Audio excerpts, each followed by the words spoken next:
जय नीम करोली बाबा। जय नीम करोली बाबा। जय नीम करोली बाबा। मसक समान रूप कपिधारी हनुमान जी के कथित अवतार समझे जाने वाले बाबा जी के प्रति नैनीताल में एक भक्त साहजी श्री तुकाराम जी का जब तब यही विशेष आग्रह हुआ करता था। मेरी छूछ गगरिया जब छलके गुन जानू तब तेरे पनघट का। लीला नायक ने इलाहाबाद दादा के घर एक बार इसके लिए नाटक कर ही डाला। बाबा जी ने बनावटी झुंझलाहट से कहा, हमें तंग कर दिया सब लोगों ने, हम किसी से नहीं मिलेंगे अब, हमें बंद कर दो कमरे में अकेले। इसके बाद बाबा जी ने अपने आप को लाइब्रेरी के कमरे में बंद कर दिया।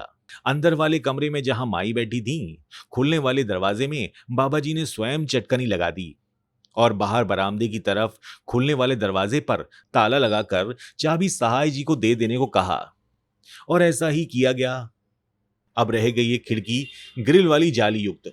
अब सभी लोग बाबा जी के बाहर निकलने की प्रतीक्षा में बाहर आसन मारकर बैठे रहे, क्योंकि बाबा जी के बगैर किसी को चैन कहां। अब काफी देर हो गई।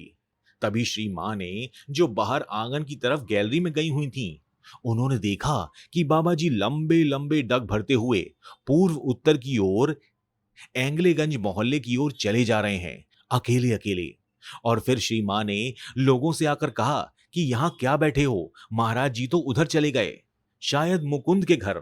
पर सभी लोगों ने इस बात पे शंका की, क्योंकि दरवाजा तो बंद है, महाराज जी बाहर जाएंगे कैसे। इसके बाद सबने सोचा कि ताला खोला जाए, पर सब लोगों को महाराज जी की आज्ञा भंग के फलस्वरूप का भय भी हुआ।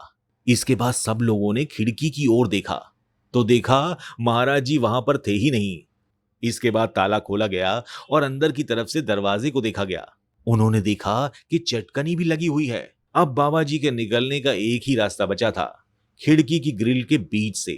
साधारण दृष्टि से अदृश्य अवस्था में मसक समान रूप धर के इधर बाबा जी मुकुंद के घर पहुंच गए और सब लोग वहीं भागकर पहुंच गए और वहीं दरबार लग गया। अब वहां खड़े साहजी महाराज जी से बोल उठे, अब कोई शंका नहीं रह गई महाराज, अब कोई शंका नहीं रह गई। जय नीम करोली बाबा, जय मेरे स्वामी, जय भक्तों के रखवाले, बोलो नीम करोली बाबा जी महाराज की जय।